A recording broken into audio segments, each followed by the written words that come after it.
Welcome to the Latin Playground, where we delve into the nature of language, the nuances of NeoLatin, and the spiritual experiences of the scientist and mystic Emanuel Swedenborg.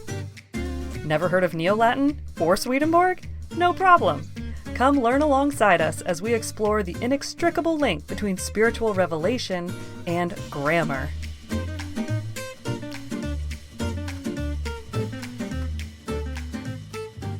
Let's look at our passage. Very good. I'm very excited to get into this. I had this idea before our talk that, they do this. People who have money and equipment have studied what your eyes do when you look at, or different people who are on the autistic spectrum, or, what are they looking at in an image compared to other people, what they look at. I'd love for you to, it would be so interesting to show you what my eyes do when I look at a Latin sentence, because it's different than a sentence. I skim down to the end often to try to see, okay, where's the other half of that, and then kind of come back. So if I'm that'd be fascinating. Go down to the end, come back, and then to see how and I'm always interested. Often when I'm crunching something, I like to put parentheses around the pieces. Some of those things are there together. What are the pieces, and then try to figure out what the pieces are doing. So the very first bit here is ut haec scirem. I would put parentheses around that. I want to talk a tiny bit about the funky S, but if you've looked at the first editions, you're probably familiar with the funky S. It's very interesting that in ancient Greek, they did this too, where the final sigma is written differently than the sigma anywhere else. If it starts a word or in the middle of a word, you do it different. And the same with this Latin S. Every word that ends in S, S is perfectly normal, but the other S's look like F's. There's only one F in this entire passage. It's in the fourth to last word, which is flamma. And if you look carefully there, you can see there's just a crossbar on the F, but in every other respect, the F's and the S's look exactly alike, which just takes some adjustment for people when they're getting used to the first editions. And you'll also see a couple of ligatures. So in that second word, that's hike, that's AE. So the AE is a ligature together.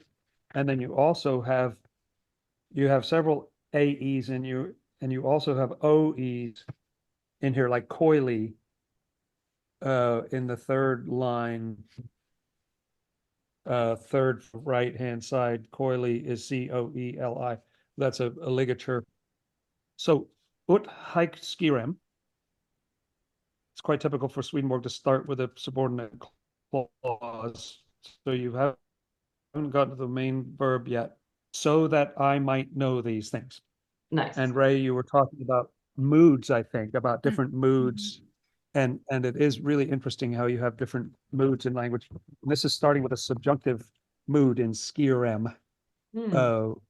So that I might know these things.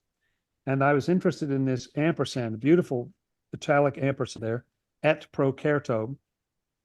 He wouldn't have to say that. He says, so that I might know these things. Procerto is simply forced, just like our expression. But why the and? So that I might know these things, and parentheses, know them, close parentheses, for certain. Not only kind of know them, but really be convinced about it. And then let's throw in another phrase before we get to the verb. Ex divina domini misericordia. 3 capitals in a row.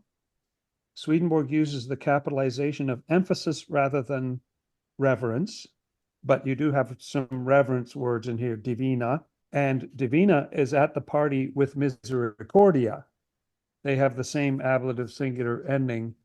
Domini is sandwiched in the middle.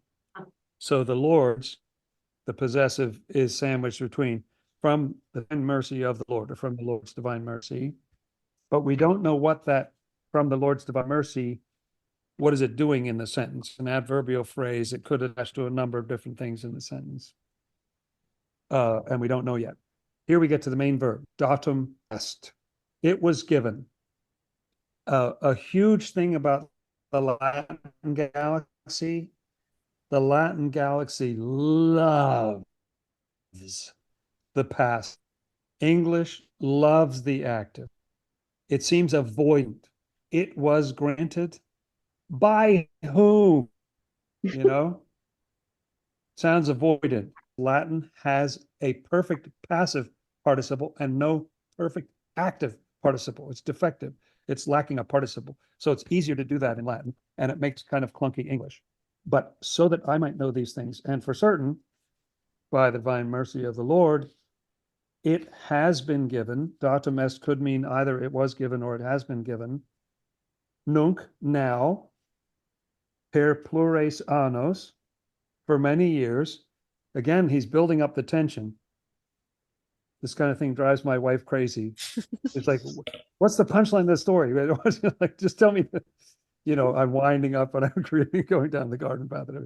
What are you talking about? It says, it has been granted, doesn't say to whom, but it was so that he would know. So it's probably to him. Now, for many years, we would say for many years now. And pair is interesting because it's through with the accusative.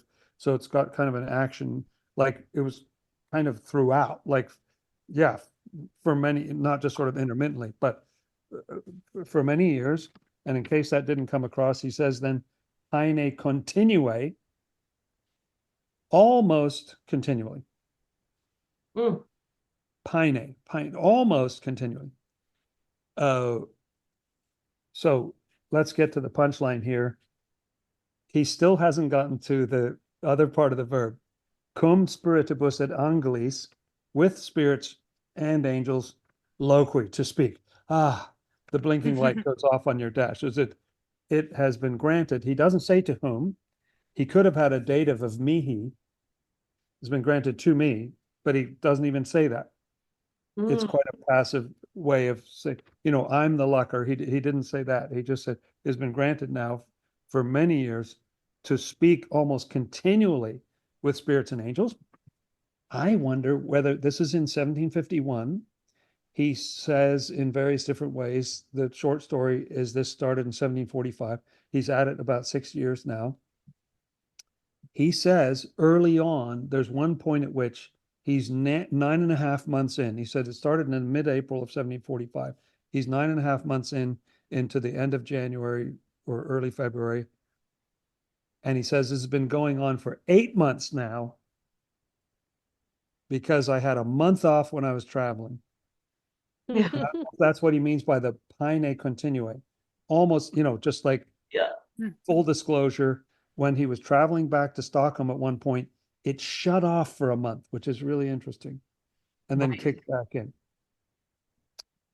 And he talks about that in some other passages. Now, okay, so that's your meat of it. Astonishing statement.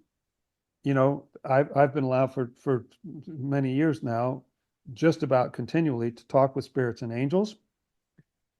And now we don't know what the beginning means, so that I might know these things. That's what I was going to say, right? Connecting it back to the beginning. Just been saying, these things is what we had before. Now, this is the part that interested me so much about this passage. Ampersand, and with spirits or angels. So he just said with spirits and angels.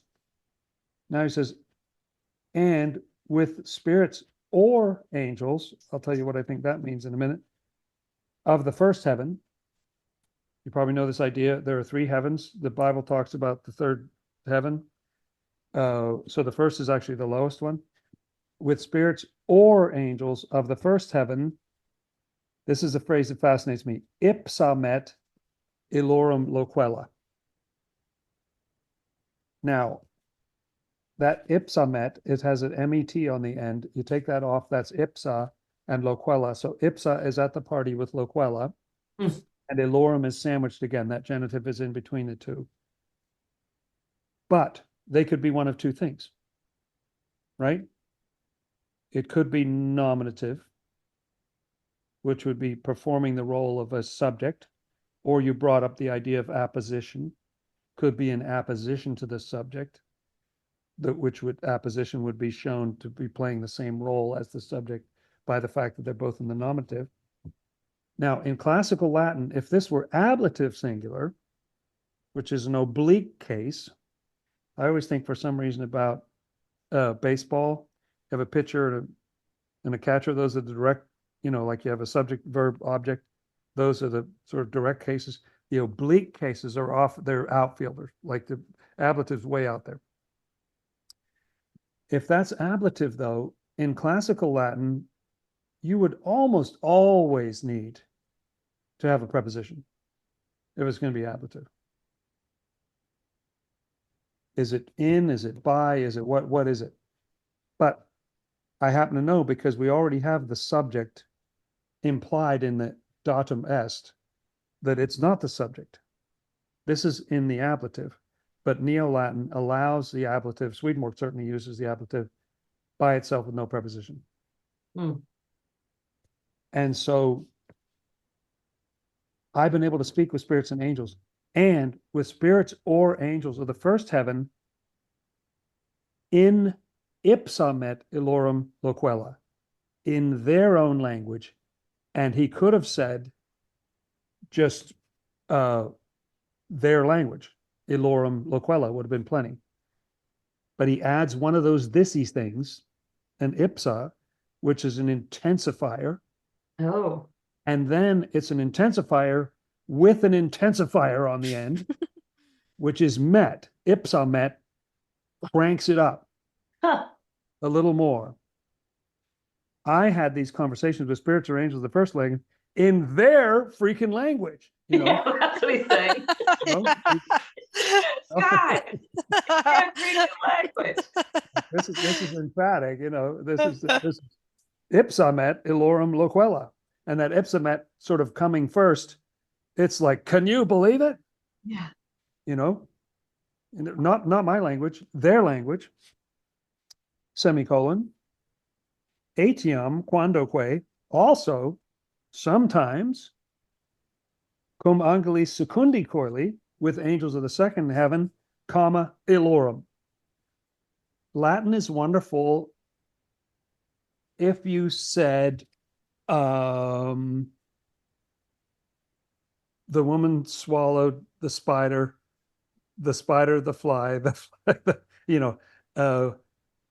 Latin's very good at skipping things and assuming that you'll know what's going on because it's so clear with the inflection. You sort of know who's who. In English, it would get confusing if you said, I saw 3 sheep, tasted some food, and then went into a whole riff about, I don't know, you just had a whole pile of nouns because you're implying that the verb is there. Well, illorum implies ipsa met loquella. So I spoke with spirits or angels of the first heaven in their language, believe it or not, their very language. Also, sometimes with angels of the second heaven in theirs. Yeah. Illorum, and it's kind of striking to see an illorum just like a floating genitive just hanging out in midair there, And then he's got a but, semicolon, said, loquella. Now, this is very interesting because he set up a certain expectation. Swedenborg's very structural. He's very orderly. Very, very orderly. He pays a lot of attention to these kind of patterns. It's a very pattern kind of language that he's got. He breaks the pattern here. The whole idea here was with spirits or angels of the first heaven in their language at the end, right? With angels of the second heaven in theirs. But, now we get the language first. Now we get the language comes first. Then the angels, then the third heaven, right? Yeah. We're getting it in a reverse order here. But the language of the angels of the third heaven only, modo. It's always interesting in English to figure out where to put your onlys. Yeah. Apparuit, appeared to me. We got a new finite verb. So it turns out that said introduced actually a whole new sentence in effect. It's all related to what's going on, but we've got a new main verb and we've got a new subject. Those loquellas before were in the ablative. I spoke to them in their language. But here, now the language is the subject, the loquela of the angels of the third heaven appeared, mihi, to me. Now he's in the dative, Nice. so you get him in there. Appeared to me only sicut as a radiatio lucus. Not even language. Rays of light. Lisa translates it as a burst of light. Burst. Ooh. You know? And I'm very interested in the implications of saying that it appeared to me. Like, he's not saying that's what you would experience.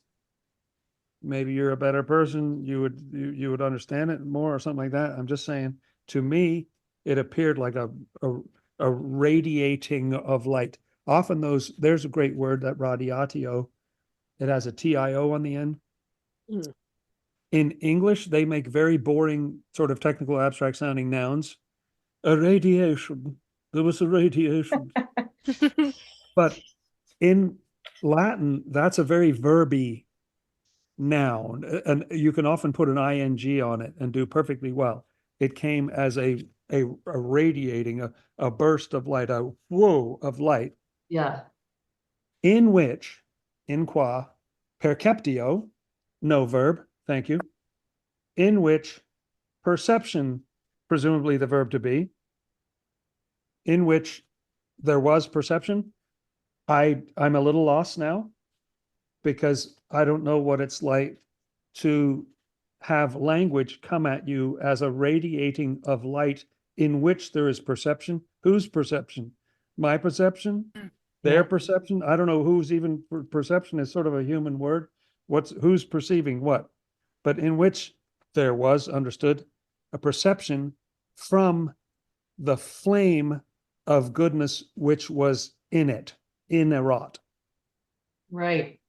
Oh man, it's so cool. I just want to jump in to say that, like, the perception, he's talking about language, but he's saying it didn't happen like language. It was just this radiating light that seems like it generated perception or something. He's like, well, and I guess that's language, or like I couldn't. Yeah. Yeah, like the meaning, like almost perceptio might be meaning or something. Yes. Right. What you're actually getting an awareness of something, like there's a thought and you can see this light. It'd be cool. Near-death experience, people talk about stuff like this, like here's this wave of light, and when it hits you, all of a sudden you're thinking things. Yeah. It's like, oh, weird. I guess that perception was in the light, and he blames the flaminess, because you can tell, because that Y is feminine, ex flamma, from the flame of goodness, but it's not from the goodness that was in it. It's from the flame of goodness, but it's the flame that was in it. So there was a flame in the light, happened to be a flame of goodness. You know what I mean? Yeah. And this is how I experience language. So one of the things that I love about this passage, and let me know if you need me to shut off my camera again, happy to do that. Well, doesn't this passage speak to a multi-layeredness? Isn't it interesting to talk about a language in the first heaven and seemingly a different language that Swedenborg used when he was in the second heaven? And the third heaven, he has to just shut down the sentence order and start over again. Because I got to tell you, the loquela it wasn't even loquela-ish. It was just like a okay. It reminded me of another passage where Swedenborg gets handed something from an angel of the highest heaven, and he looks at it and he can't understand a thing that's written on the paper, and he just hands it back to the person, and the person said, well, the gist is, But so Swedenborg's pretty humble. Like, he could have been arrogant about, yes, I have this great insight, I've been in heaven. He's saying, I don't know, I'm only 6 years in, I wasn't ready for that communication. It was just like, like a good nuclear explosion that had perception in it. Flaming goodness. There was a flame of goodness in there. So it gave me this warm feeling, and there was an awareness of something from that goodness that was in it. Hard to put into words. And Swedenborg often does say, I mean, I think that's cool. And it's cool how the structure of the sentence flips around when you get to that third one. It's like he just, yeah, I can speak normally about what happened in that first heaven. I can even kind of sometimes, I was up there in that second heaven, third heaven was, I don't know, what can I say? What is X? EX? What does that mean? What's Out of, that? from. From. Oh, yes. Okay. From or out of, that's right. Or just of sometimes. Okay. There's only about 16 prepositions, so they all mean just about everything. They're your best friends when you're first learning a language because they're the most recognizable words. And when you've been at it for 40 years, they're really problematic because they mean a lot of different things. And a lot of discussions go on in the NCE about what is that X and what is that doing? Yeah. Like that first X at the beginning was interesting, that it was kind of out of that divine mercy of the Lord that this has happened. But towards the end, it's that a perception from probably, how it is when you have that flame of goodness, how it's got that perception in there, like that. So is he saying that the spirits speak to him in their language and he understands it? Yes. Somehow. And he says, yes, that's right. And he says in other passages that there is a universal language of thought and nobody needs to be taught it. Heaven and Hell 243 is one passage I happened to write down today. You could look at that talks about how it's just instinctive with all of us. We all know it. It's the language of thought. And the one thing I want to end on right here is, as we wind down, is that there's a whole translation philosophy, which is that you don't go, and this is not from Swedenborg or whatever. Eugene Nida had this whole theory about going up into meta language. We're talking about meta before, go up to metadata, you go up to meta language, go across and come down. An example from French would be that a French person might say, j'ai mal à la gorge. I have bad at the throat. If you stick that straight into English, I have bad at the throat. No English person ever said, I have bad at the throat. Going straight from English to French to English creates terrible, terrible English.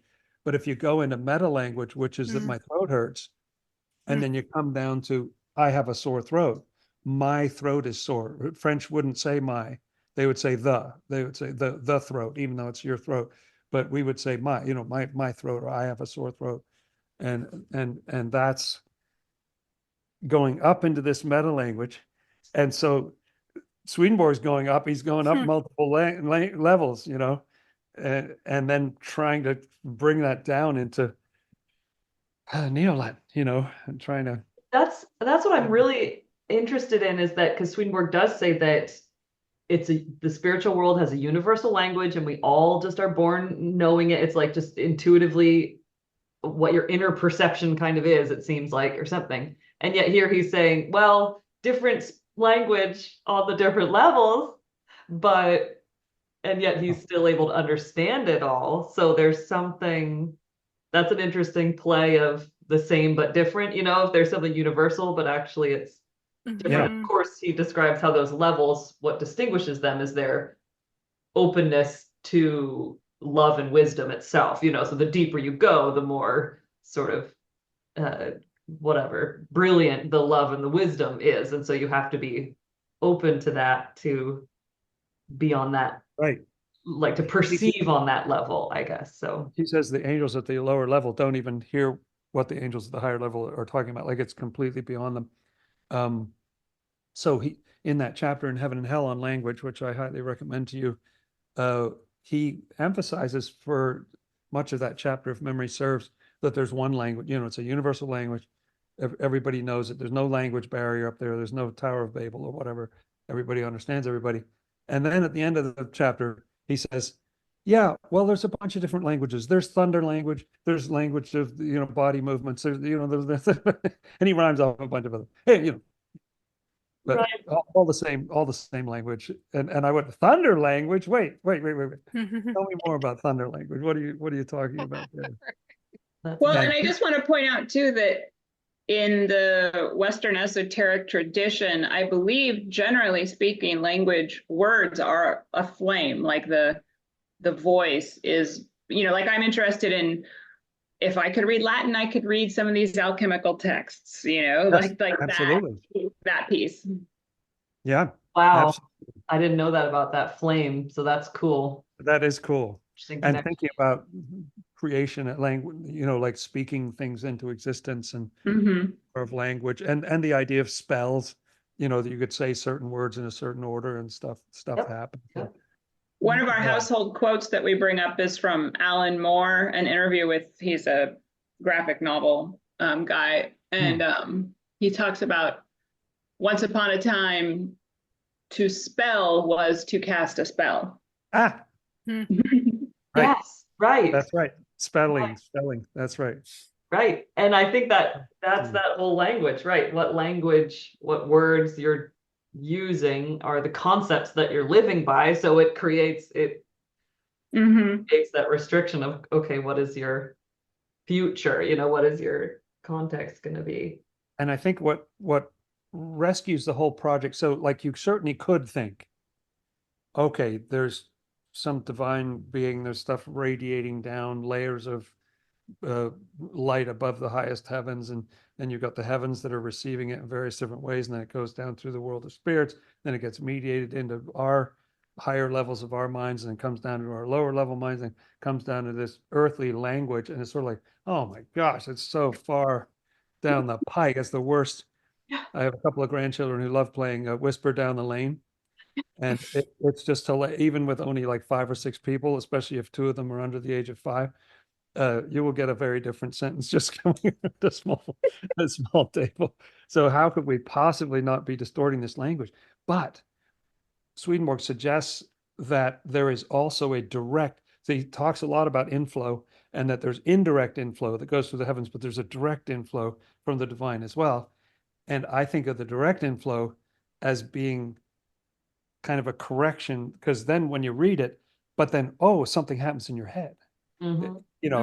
And that thing is back up into the realm of where this stuff came from. Is different for different people, is different with your different experiences and so on. Right. But there's some, it's not the only thing is the whisper down the lane. There's another Yes. back Faculty. channel. Mm-hmm. We have that receptor in us that sort of knows how to sort of almost magnetically wants to pull us back to that flame of goodness or whatever, get back to the light And turns these crazy squiggles on a page into meaning, and then starts to feel, that sentence is kind of emotional to me. Because he's talking about, this has been going on for a while. It's total mercy. It's amazing. And he got something out of each language, but he can't even use the same kind of description for that highest one. And I just read another passage the other day in what I'm editing right now that talked about communication from that highest level, that he said it was like a wave. It sounded like a resonance, like that they put out. It's not articulated words. It's that they feel something in their will, and then that vibrates your will. And there's a small thought component to it. But the main thing is that your heart is feeling things, Yeah. It's amazing. Well, that's what I want to mention this too, because I was connecting back to language is about feeling. Mm. We think of language as such a cognitive thing, but you were talking about that center of the galaxy. It's like you feel it viscerally.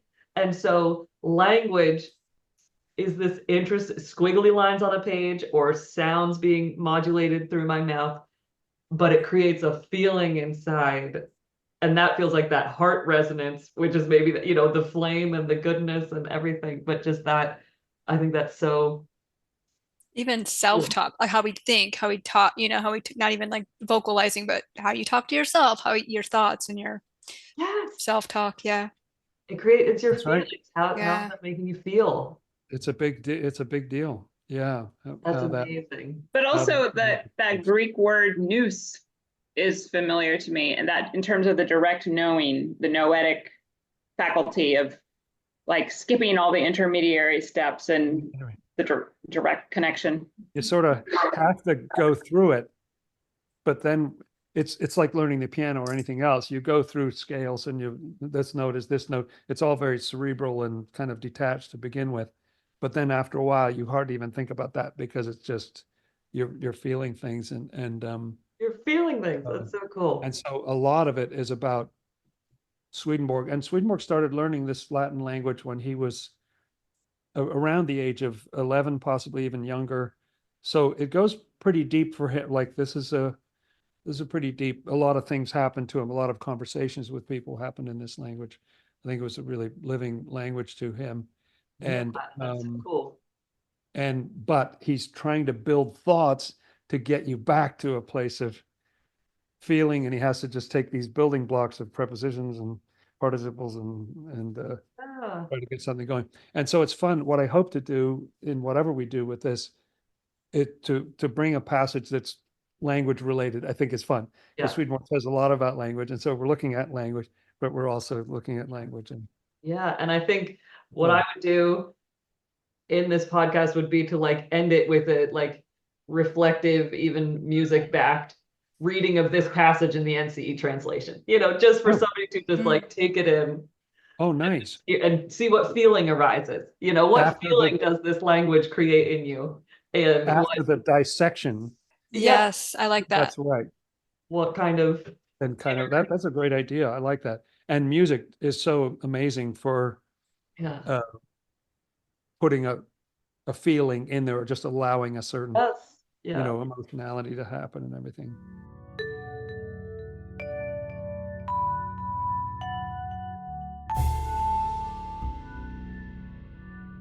Arcana Cœlestia 3346. Ut haec scirem et procerto ex divina Domini misericordia datum est nunc per plures annos aine continue cum spiritibus et angelis loqui et cum spiritibus seu angelis primi coeli ipsamet illorum loquela etiam quandoque cum angelis secundi coeli illorum sed loquela angelorum tertii coeli modo apparuit mihi sicut radiatio lucis in qua perceptio ex flamma boni quae inerat.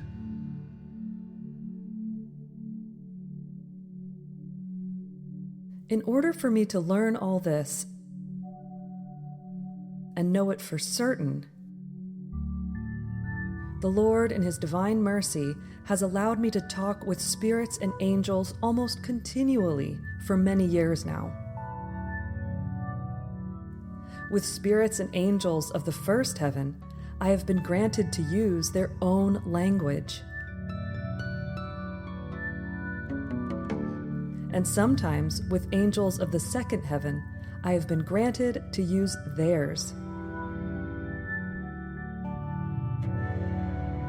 The speech of angels in the third heaven, though, only presented itself to me as a burst of light in which perception radiated from a blaze of goodness at its core.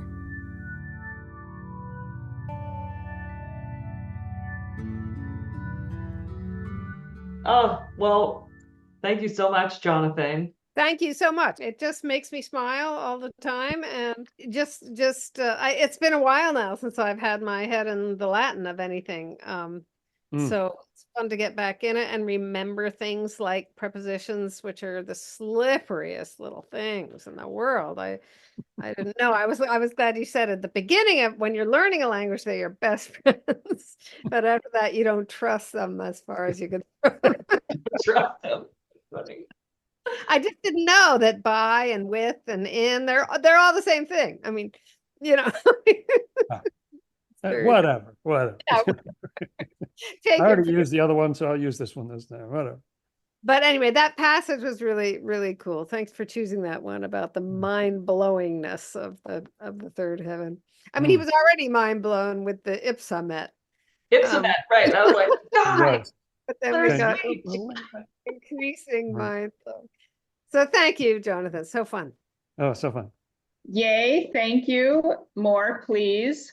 Also, I love the idea of helping people to kind of even get just like a small little toehold on Latin, because, you know, in any ancient language, I just feel like it's so valuable to, you know, just trust in people's curiosity and ability to just get at least oriented, so that if they see Latin, they recognize, oh, that's Latin, at least, you know, even just that.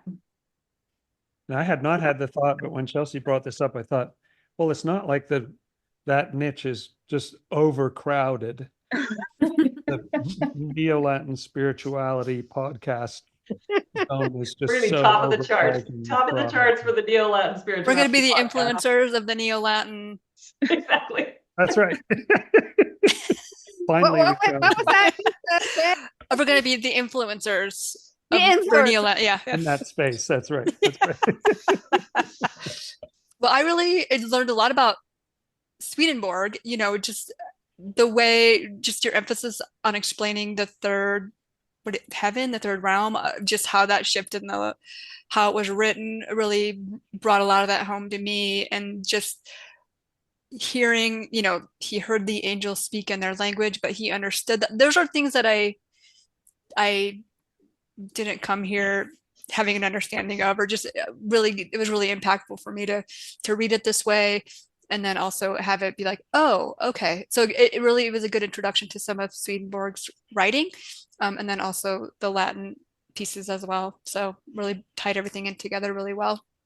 Yeah. Oh, that makes me super happy. Yeah. Awesome. That's really great. It's really great. Yeah, I love this, and it's giving me lots of ideas. And I wanted to say that, like, your book, Felicia, is Winne Ile Poo, right? And like, so instead of it being Winnie Iste Poo, right, would have a different energy to it. So it's like that poo. Oh, poo. Yes, right. Very good. Well, it's a great pleasure to be with you all, and I love your passion, and it's so fascinating, enriching for me to hear what you're interested in, what you're working on, you know, all that. So I'm so glad that this really felt like an exchange, which is what I was hoping for, you know, and a multifaceted transmission back and forth, you know, kind of thing. So that's rewarding for me. All right. Thank you, Great. everybody. Thanks, everyone. Thanks, everybody. Thank you. Take care.